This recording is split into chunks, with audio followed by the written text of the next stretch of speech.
does the president have any intention of pardoning him? We've been asked that question multiple times. Our answer stands, which is no. Over and over and over again, the White House has said President Biden would not pardon his son Hunter, but last night, the president did just that. So what exactly is this pardon going to cover? How far back is it going to go? And will this become Biden's legacy? I'm Gadi Schwartz, and this is Stay Tuned Now.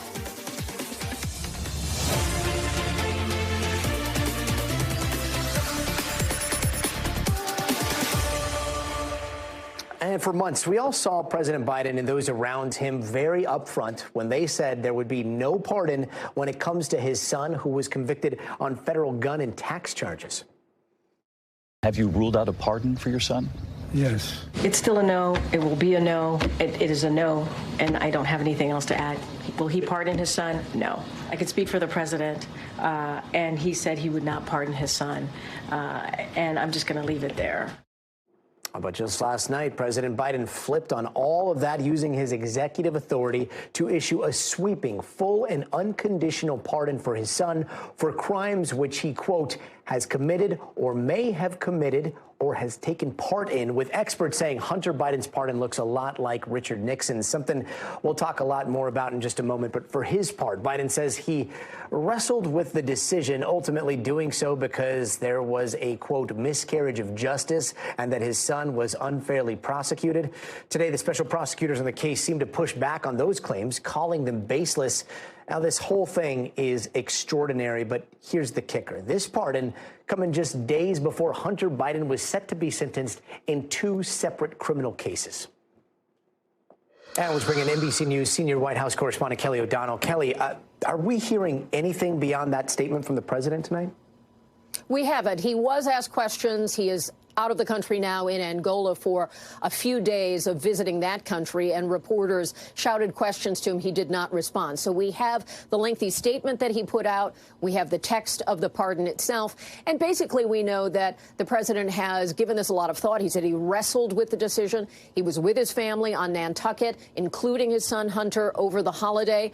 They spent Thanksgiving together, and the decision was made at that time, he indicated.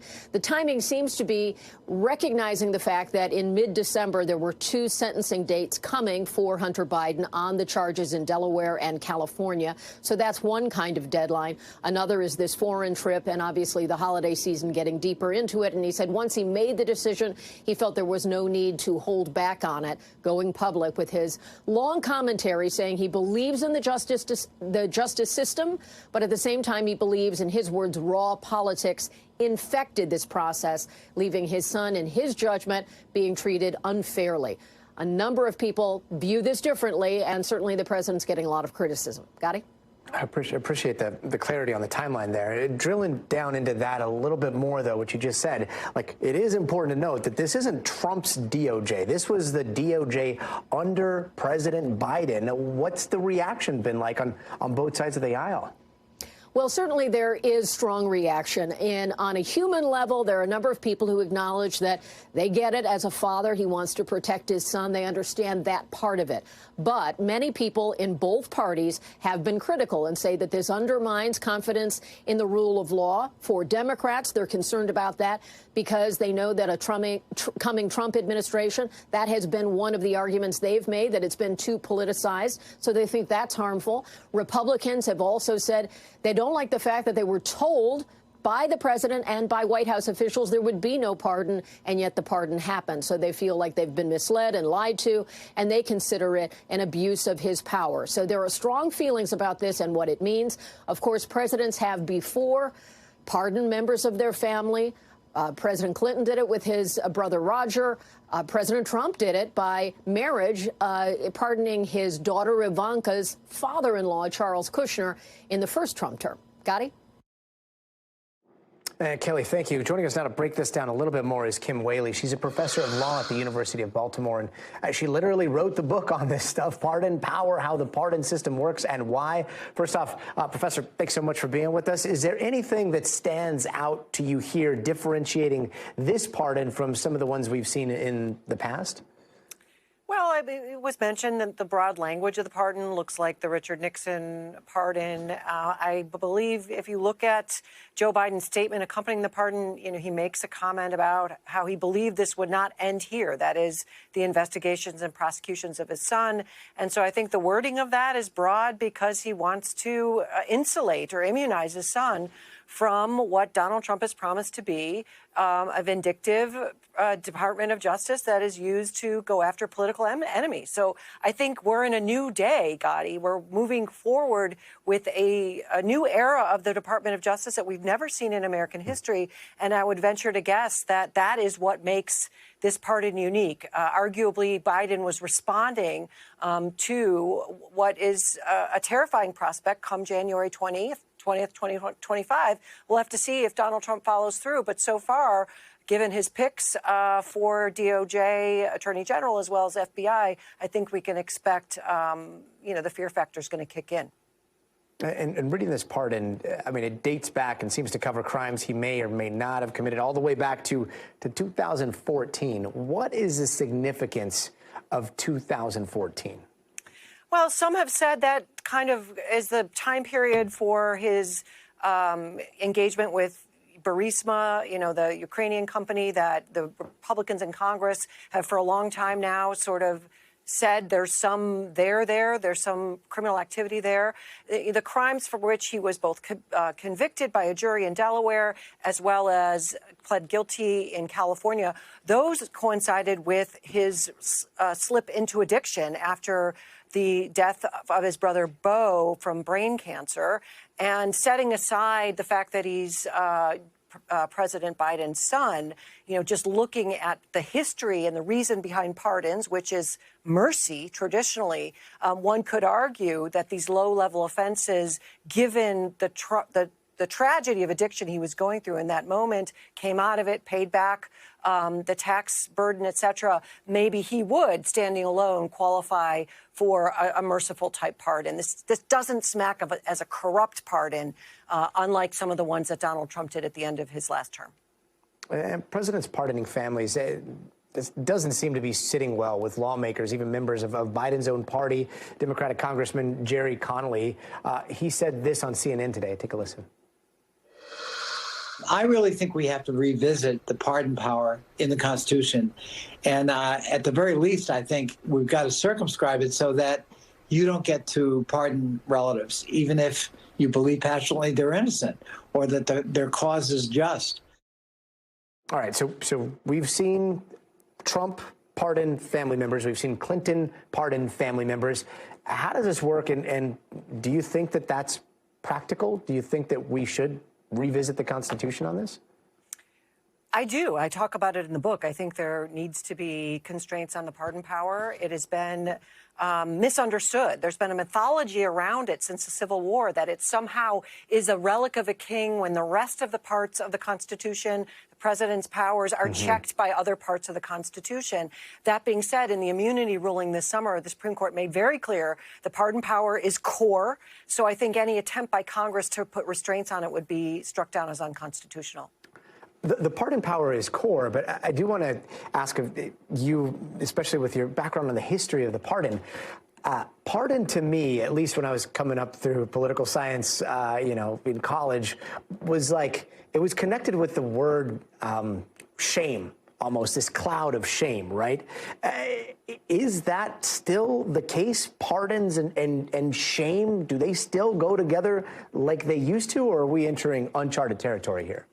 Well, I mean, America just elected a man who was convicted of 43 felonies in the state of New York and has also been convicted or judged by a jury to be, a sex abuser. So I think we're in an era of American history where crimes are maybe even celebrated politically, not necessarily shamed.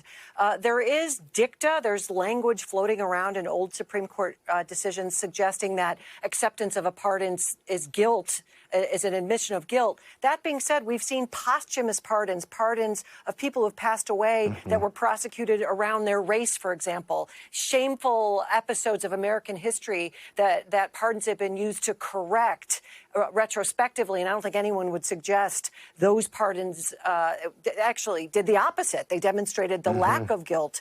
So not a lot of there on the pardon power in terms of actual meaning and constraints. It's a very short provision of Article 2 of the Constitution. And there was some debate at the Constitutional Convention. Some founders wanted to limit pardons for treason, wanted the Senate to be able to double-check pardons. But ultimately, James Madison and Alexander Hamilton prevailed on this notion there needs to be a grown-up in the room that can administer justice, and having it be one person makes that more effective. But of course, way back then, it was only white males with money who could even vote, and those folks knew each other. They had a common mission of democracy and the rule of law. It was a radical notion. They had thrown off the shackles of a king, and so they were all marching in the same direction. We are not there in this country right now with one political party, the Democratic Party, still ostensibly adhering to democracy, governing by the will of the people,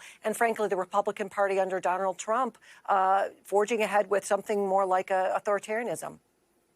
And it does feel like we are still in radical times. Kim, thank you. Let's bring in NBC News legal analyst Danny Savalas. Danny, okay, the legal stuff here. Even with this pardon, there is a motion here in California today not to dismiss Hunter's tax case. Like, is this the total final get-out-of-jail-free card, or are there potential legal workarounds? I have no idea why that motion was filed. I read it. It seems to misunderstand the pardon power, which, as Kim would have just told you, it's one of the broadest powers granted to the president. He can essentially erase the existence of a federal prosecution. Now, just as Kim said, there are some collateral consequences that are unclear. For example, an attorney who is pardoned, can he still be disbarred? Those things have been litigated. But disbarment is a state issue. It has nothing to do with federal prosecution. And when the president pardons someone fully and unconditionally, that crime, that conviction, that prosecution goes bye-bye. Now, there may be some argument, and I read the motion that was filed in California, and the special counsel said something to the effect of, we haven't seen it, we're not entirely sure. So maybe it was a motion with that as its premise, but it really seemed otherwise to be worded very strangely and to misunderstand the breadth of the pardon power, which is to delete a conviction, or at least delete the prosecution itself. Man, I'm not sure if you were able to hear some of the conversation we had with Kimberly on the Burisma stuff, but there's a lot of chatter out there raising questions about 2014 being included here and questioning the timing of when Hunter joined the board of that Ukrainian company. I mean, could we see Hunter still investigated under a Trump presidency over some of that? Yes, by Congress. But that's why I think Biden's statement was really ill-advised for a number of reasons, one of which was even putting a 10-year window on the pardon. Why even do that? Just make the pardon 1 or 2 lines. I'm going to pardon my son from now until going back to the Stone Age with no time limitations. It doesn't matter, because with that 10-year window, you're erasing most possibility for federal prosecutions, because most federal statutes have a 5-year statute of limitations. There are always workarounds. But yes, if you want to cover Burisma, just say forever, going back to grade school, to elementary school. It really doesn't matter. You're already issuing a full and unconditional pardon. What, you're going to limit it a little bit so you look like you're even-handed with all the other, the more deserving people who need pardons who aren't named Hunter Biden? I just don't understand that that limitation, that minor limitation that really sent off more red flags than it needed to. To the Stone Age. Danny Savalas, thank you for your analysis, man. And it's not just President Biden that's mixing up family and politics. So is President-elect Trump. Okay, so pay close attention here, because this is one of those, like, the brother of my cousin's uncle things. Over the weekend, Trump nominated both his daughter's father-in-laws to key positions in his administration. Ivanka's father-in-law, Charles Kushner, who hasn't just been pardoned by Trump, he is now set to be tapped as the U.S. ambassador to France. And Trump's also picking Tiffany Trump's dad-in-law, billionaire Mossad Boulos, a senior advisor on Middle Eastern affairs from here on out, possibly. That position needs no confirmation at all, so that job is basically his. But the pick that has generated the most headlines so far seems to be Kash Patel to be FBI director. Now, Patel is a Trump loyalist from his previous administration who is sworn to take down some of Trump's political opponents. He even accused a few of treason. I think what so many of these guys did, whether it's Brennan, Clapper, Comey, McCabe, Strzok, Barr, Haspel, Esper, what have you, I think there's a lot of rule and law breaking. It becomes borderline treasonous to allow those people and their activities in a collective fashion to ever be applied to the United States. NBC News senior Capitol Hill correspondent Garrett Haake joins us now to unpack a lot of stuff that's happening out there. But first, can you give us a backstory on Kash Patel here? Yeah, I mean, I first got to know who Kash Patel was during the first Trump administration when he was a Capitol Hill staffer working for Devin Nunes and the Intelligence Committee, helping to churn out material that basically helped House Republicans kind of counter-program the Russia investigation into Trump that was going on at the time. That's also how he got on Donald Trump's radar, and soon enough, he was taking positions in the Trump administration, kind of moving around to various national security roles. He stayed plugged in when Trump was out of office, remained a big Trump defender during that time, and basically impressed the people closely around Trump for his loyalty and for the zeal in which he has taken on the DOJ and Trump's perceived enemies there. On that, both parties seem to agree he's got big goals. Take a listen to what we've heard from some lawmakers about Patel just since the announcement came out. There are serious problems at the FBI. The American public knows it. They expect to see sweeping change, and Kash Patel is just the type of person to do it. Christopher Wray, of course, is a Republican, appointed by a Republican, as he has said, but apparently has demonstrated too much independence and objectivity in the job for Donald Trump, who wants much more of a personal loyalist in the position, and that's why he's gone to Kash Patel.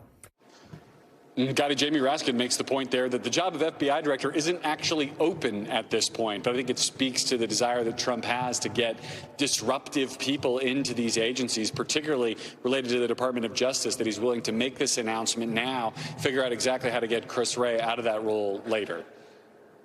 And if you've been listening, I mean, you've heard Kash Patel talk about people that he wants to publicly go after. It almost sounds like he's got a list of people that he thinks should be criminally investigated here. We saw Biden just pardon his son. Is there any talk out there in Washington about, I don't know, trying to get a Biden pardon proactively before the Trump administration comes in for anybody?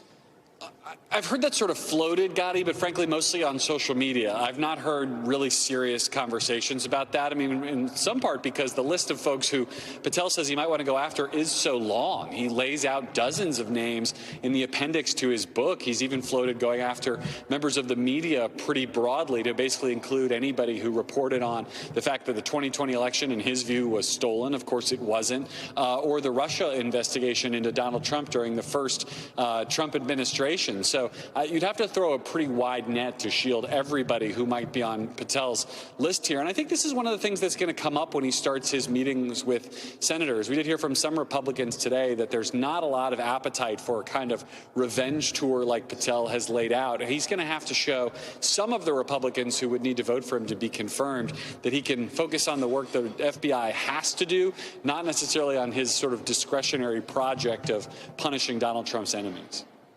Yeah, when we're talking about the work that the FBI has to do, beyond all this, I mean, Kash has spoken a lot about cutting the bureaucracy out of the bureau, if you will, if he was in charge. I think we have some of that. Let's take a listen. The FBI's footprint has gotten so freaking big, and the biggest problem the FBI has come out of its intel shops. I'd break that component out of it. I'd shut down the FBI Hoover building on day one and reopening the next day as a museum of the deep state. And I take the 7,000 employees that work in that building and send them across America to chase down criminals. Go be cops. You're cops. I can see that resonating with a lot of people here. Are there people on Capitol Hill that say, yeah, like this might work. This might be just that easy? Yeah, well, I don't know about easy, Gadi, but there's certainly some people for whom that part of the message does resonate. I mean, it's been Republican orthodoxy for as long as I've been involved in politics that shrinking the federal government or sending federal government agencies back into the states, getting them away from the D.C. area is generally speaking a good idea. I've been covering for years now the fight between Virginia and Maryland to land a new FBI headquarters in one of those states, move it out of the district. The great irony here is this is one area, perhaps the only area, on which Kash Patel and Donald Trump are known to disagree. Trump has publicly said he wants the FBI to stay right here in D.C., where it was for the time that it was his hotel, across the street from his hotel. Gadi? Garrett Haake, thank you. We're following breaking news in Michigan right now, where a highway there has been shut down in both directions after some whiteout conditions have caused this massive pileup. More than 24 cars and several semis are all mangled together. State police say at least one person has been seriously hurt. That is Interstate 94 in southwest Michigan, if you've ever driven it before. Police there are responding to several crashes in just the last few hours. In addition to that one, and in other parts of the country, people are digging out from record amounts of snow brought on by the lake effect. People in places like Erie, Pennsylvania are stuck inside their homes, and the only way out is volunteers with shovels. I mean, this happens quite a bit. I mean, there's folks that live on their own, things of that nature that make it kind of difficult. But luckily, this is a pretty easy one in the grand scheme of things. What makes this easy? Well, I mean, the house isn't on fire. And Aaron McLaughlin joins us now from Erie. Aaron, what's it looking like out there tonight? Hey there, Gadi. Well, the situation has improved somewhat. Just days ago, there was this incredible volume of what they call lake effect snow. I don't know if you can see behind me, but I am right along the Great Lakes. And the way lake effect snow works is that Arctic air meets above average temperatures in the lake itself, creating this incredible amount of snow. It caught everyone by surprise here in Pennsylvania. Folks have been stranded in their homes, thousands of folks, according to officials, and they spent today, now that that snow has subsided somewhat, digging people out, including the elderly. I went out with County Executive Brenton Davis, and this is what he had to say. This gentleman is in pretty decent shape, so he was able to call, but he's running low on oxygen. So obviously we need to transport him with EMS. It's non-life-threatening. So we just call this a wellness check to come out here, assess what's going on, make contact with the person, get them dug out. Now, in terms of the emergency system here in Pennsylvania, he was telling me on a good day when it's sunny out, there's about a 30-minute wait time for an ambulance. It said something that he has been working on for years now. That system hasn't improved. So the concern is when there are these conditions outside, first responders are going to have that much more difficulty getting to folks in need. As we saw just there, an elderly man, a Navy veteran who had to be dug out of his home. Gadi? Wow, straining an already strained system. I mean, more snow in the forecast. How are they preparing? Yeah, that's right. More snow is in the forecast. This lake effect snow is expected to subside tomorrow. And then another storm system is on the way. I was speaking to county officials, and they're telling me the good news here is that they have all of their snowplows, all of their equipment out to deal with this situation, and they'll be in a much better position to deal with the storm system that arrives later in the week. Aaron McLaughlin, please stay warm tonight. Thank you. Now let's head over to our meteorologist, Bill Cairns, who can tell us if these frigid temperatures are here to stay. Hey there, Bill. Gadi, this has been an impressive lake effect snow event. Early season cold air over warm lakes will always give you lake effect snow like this. And this has been a pretty big event. And we're not done because the cold air is still draining down out of Canada. The lakes are not frozen yet. They're still relatively warm. And so we're going to get more lake effect snow over the next couple of days. And then a big blast of Arctic air towards the end of this week is going to trigger another event. So we have 5 million people, mostly the eastern shore here of Lake Michigan. We're also going to watch a little bit more snow developing here off of Lake Erie, especially Cleveland to Erie. Buffalo, you get left out of this one this time, and just some isolated light snow around Syracuse. And you can see we still have some lake effect snow shower. We call these like streamers coming off the lakes here, and they can produce a quick half-inch, low visibility at times, like a snow squall type thing. And that's what we're dealing with currently. This looks like a little steadier stuff that'll head down the shore right along Lake Michigan later on tonight. So our next little storm will begin to move into the U.S. tomorrow. We call it a clipper storm. It comes from Alberta, and then this will just literally clip through the Northeast. It's a fast-moving storm, a little bit of moisture with it, and it has just enough oomph to cause problems, especially because usually they're cold, a lot of snow associated with them.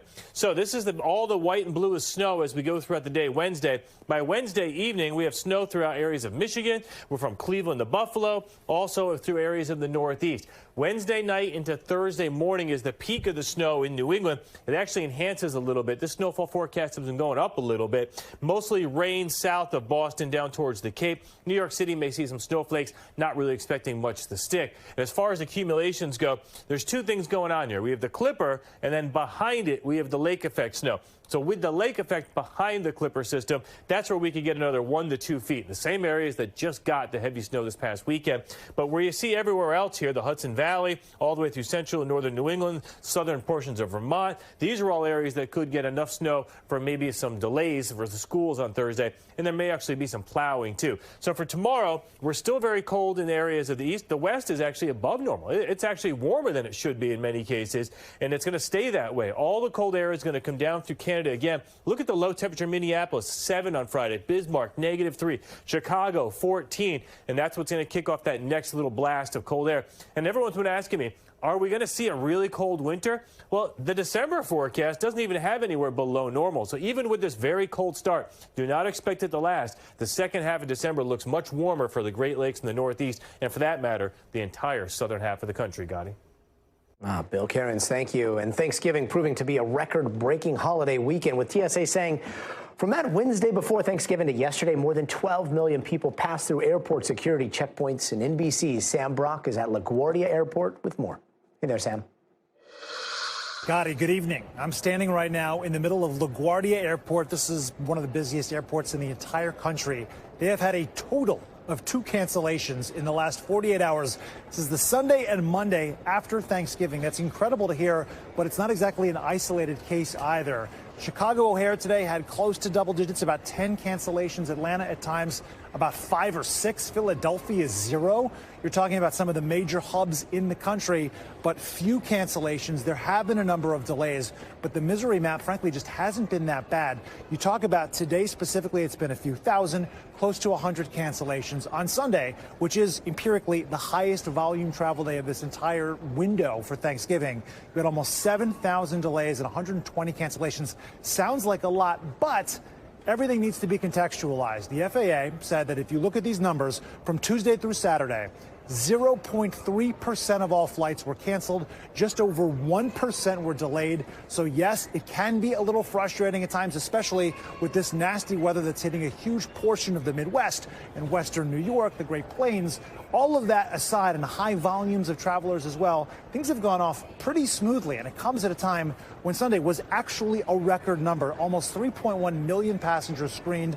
That had never happened before. There was only one other time in the agency's history of the TSA that they had exceeded 3 million. That was earlier this year in July, on July 7th, which does tell you, by the way, that we are seeing this trend just continue of record-breaking travel trends. You know, you talk about the July 4th holiday, Memorial Day holiday, now Thanksgiving. We don't have projections, Gadi, going into Christmas just yet from AAA, but it would be reasonable to expect they're going to be elevated once again. And yet, this is proof right now, despite all the staffing issues and technological hurdles that we've seen airlines have to tackle in recent months, it can be done, and it can be done smoothly. Lastly, I will leave you with this in terms of changes heading into the end of this year. American Airlines is one airline that's experimenting with some new things, namely the buzz. If you try to enter the boarding group that is not actually your boarding group, you're going to get a sound. It can be overridden by the gate agent if they see a companion that, went in an earlier boarding group than you. But the reality is, for those people that are trying to sneak around, you are going to be caught going into this. So much for the Christmas cheer on that. Just one of the airlines that's changing their enforcement just a little bit. Got it. That's the very latest here from LaGuardia. Let me send it back to you. What a buzzkill. I mean, everything was going so wonderfully. You were talking about how no news is good news, and then there's a buzzer if you cut in line. Sam Brock, thanks for that. Don't go anywhere. We are keeping an eye on some breaking news out of Los Angeles that we're watching right now. Police are set to hold a press conference about Hana Kobayashi. She's that missing woman from Hawaii. There's an update in that case, and we're going to bring you the latest. Plus, the fate of an Israel-American soldier thought to be held captive by Hamas. And new calls to free the hostages as fighting in the Middle East now appears to be spreading. And later this hour, a Hawaiian homecoming, a dream rising once again after the tragic Maui fire. Family grateful for rebuilding in Lahaina. That's in tonight's The Best of Us. I just want the kids to experience what I grew up with, the ocean, the rivers, you know, family. This is the home.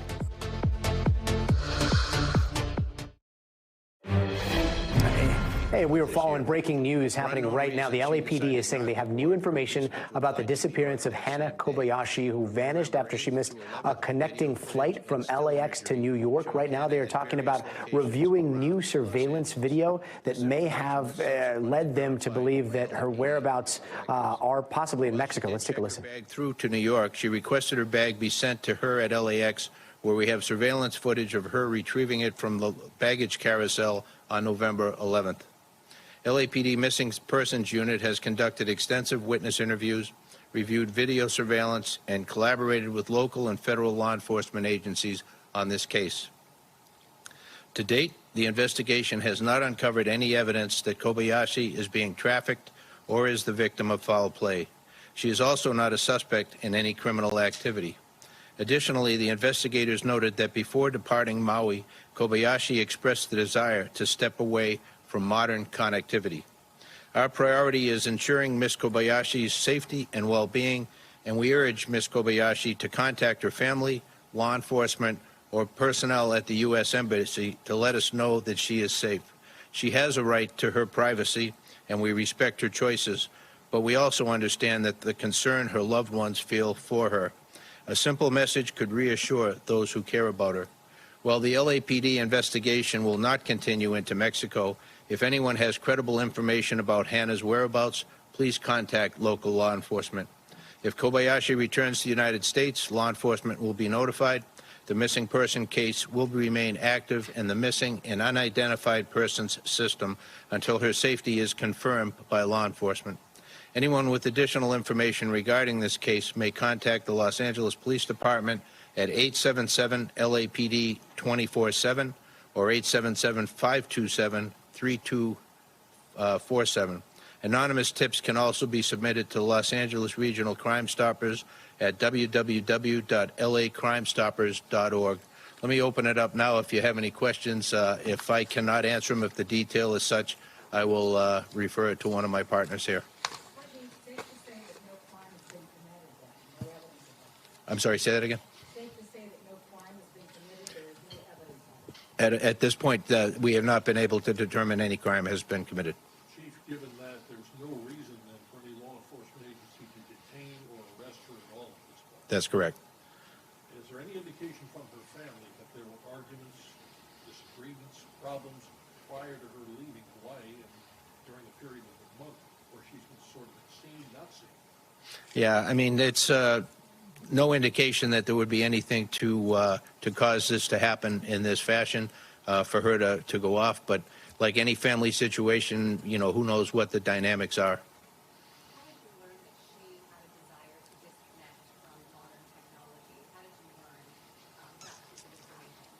Yeah, let me address that to Lieutenant Oldfield, if you would, Doug. Douglas Oldfield, D-O-U-G-L-A-S, last name Oldfield, O-L-D-F-I-E-L-D. And so for those of you that are joining us right now, what we're watching is an LAPD press conference right now over the disappearance of Hana Kobayashi. She's a woman that a lot of people here in California have been searching for a few weeks now. Her family issuing this tearful plea saying that they had not heard from her. They heard from her while she landed in Los Angeles after a flight from Hawaii, and that they were getting cryptic text messages, and then all of a sudden she went off the grid. And they believe that something sinister had happened to her today. LAPD saying that they have looked into this. They do not think that there was any malintent or anything sinister has happened, and they think that she may have just wanted to break contact with her family. They are stepping down their investigation into her disappearance, and they're asking anybody with information to please call LAPD. And we've got much more news to get to this hour, so don't go anywhere. We will be right back after this quick break.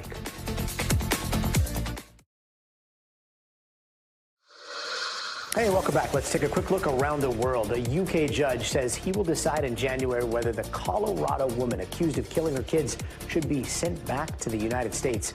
Prosecutors say Kimberly Singler drugged her 2 kids before shooting and stabbing them to death last December. She's been fighting extradition since she got arrested a year ago, and her legal team argues she could face an automatic life sentence without parole, which would be against the European human rights law. And in Guinea, what started as a final match of a local soccer tournament ended in a tragedy. That's where a stampede broke out, killed 56 people, including children. Police say it was all over a disputed call by the ref. Now officials are investigating to try to figure out how everyone was involved. And tension is ramping up between Taiwan and China after Taiwan's president stopped over in Hawaii and gave a speech at a think tank funded by the State Department. Chinese officials strongly condemned the visit, even lodging a complaint with the U.S. And a massive panda festival is heading to Hong Kong, kind of. Soon, people that live there and tourists will be greeted by thousands of giant panda sculptures. Now, those pandas were shown off in a launch ceremony at the airport earlier today, and they'll head to a popular shopping district this weekend. Officials are trying to build on the enthusiasm for bears, which has grown since those 2 panda cubs were born in a local theme park. And an old war in the Middle East seems to be raging once again. That is the civil war in Syria this time, where rebel forces have taken over parts of Aleppo, reigniting a decades-old conflict. Meanwhile, we're learning more about 2 American-Israeli hostages in Gaza. And NBC News international correspondent Matt Bradley has more. Tonight, the fate of 2 young American-Israeli hostages coming into focus. Israel's military announced today that Omer Nutra, a 21-year-old IDF soldier from New York, was killed in the Hamas terror attacks on October 7th. For more than 400 days, his family thought he was still alive. His mother at a rally for hostages yesterday before word of his death. We pray that this time miracles should happen, and they should happen really quickly. Along with that news, word another American hostage is still alive. Appearing in a Hamas propaganda video on Saturday, Idan's mother appealing to Israel's prime minister and president for a hostage deal. While in Gaza, U.S.-based charity World Central Kitchen pausing its operations after 3 of its local staff members were killed in an Israeli airstrike. Israel said 1 of the 3 had participated in the October 7 terrorism, but the organization said it has no knowledge of any of the staff in the targeted vehicle having participated in that day's attacks.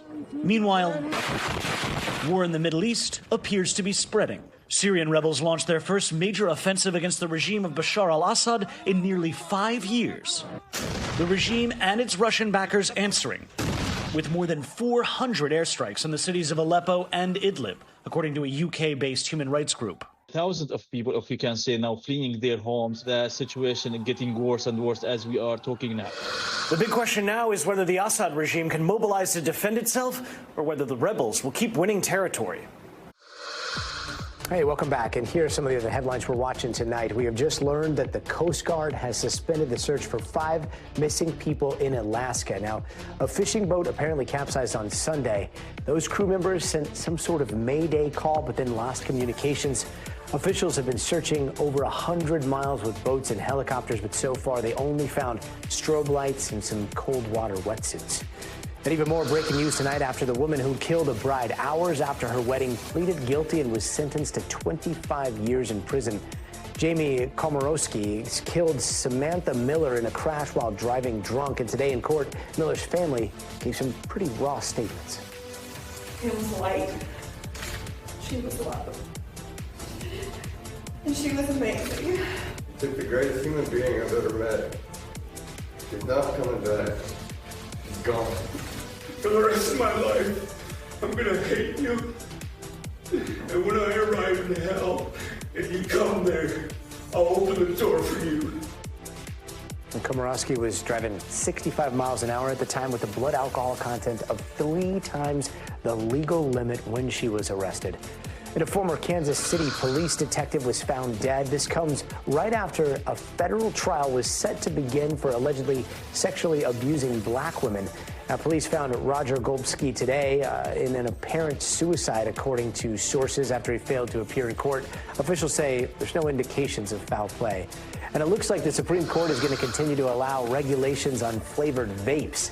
The FDA is facing a lawsuit from 2 companies saying it did not approve their products after suddenly changing its approval guidelines. Most of the justices, though, have agreed that flavored vapes could attract more young people to use tobacco. And Costco is recalling thousands of their egg packages over salmonella. They were being sold in about 25 Costco stores across 5 states last month. That includes Alabama, Georgia, North and South Carolina, and Tennessee. The company said no illness complaints have been reported. Gad Venegas, thank you. And the clock is ticking on Cyber Monday. It's still not over. Today is on track to be the single biggest shopping day online this year, with Americans expected to spend more than $13 billion online, and that's actually up more than 6% from last year. That's on the heels of a record-breaking Black Friday and a super busy shopping weekend. Americans spent nearly $11 billion in online sales just on Black Friday alone. So let's get over to NBC's Brian Chung with more.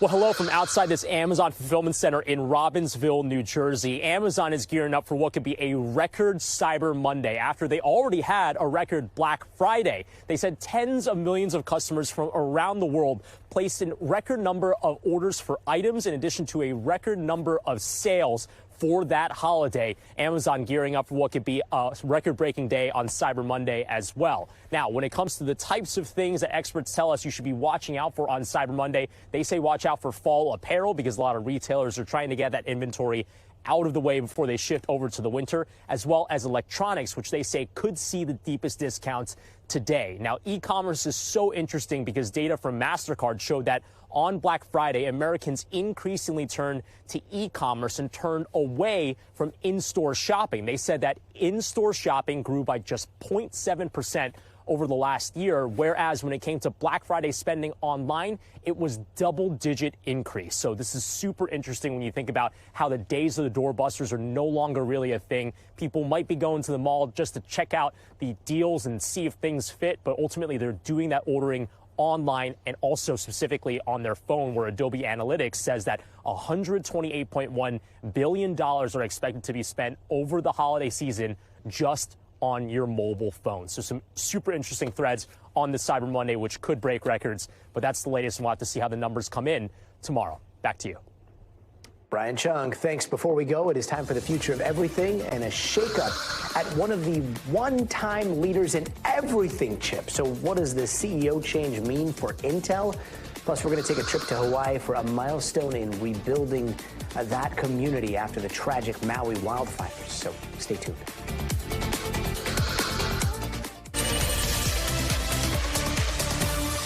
And tonight in the future of everything, we are talking chip wars, and the big headline, Intel here in the United States is trying to shake things up. The CEO is stepping down as Intel has seen more than a 50% drop in the company's stock price this year.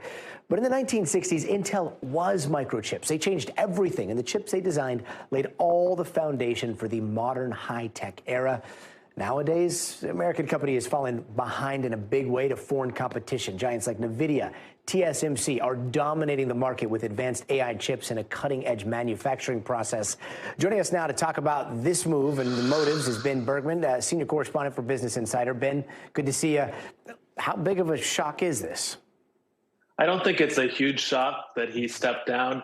I think Intel's the sort of company that will be studied for decades in business school. It's a company that was founded in the 60s, was one of the biggest companies in the world, one of the biggest chip manufacturers, and then was supplanted by much younger competitors. You mentioned that its stock has dropped more than 50% in the last year. In that time, NVIDIA's stock up more than 200%. And in the past 5 years, NVIDIA's stock up a whopping 2,500%.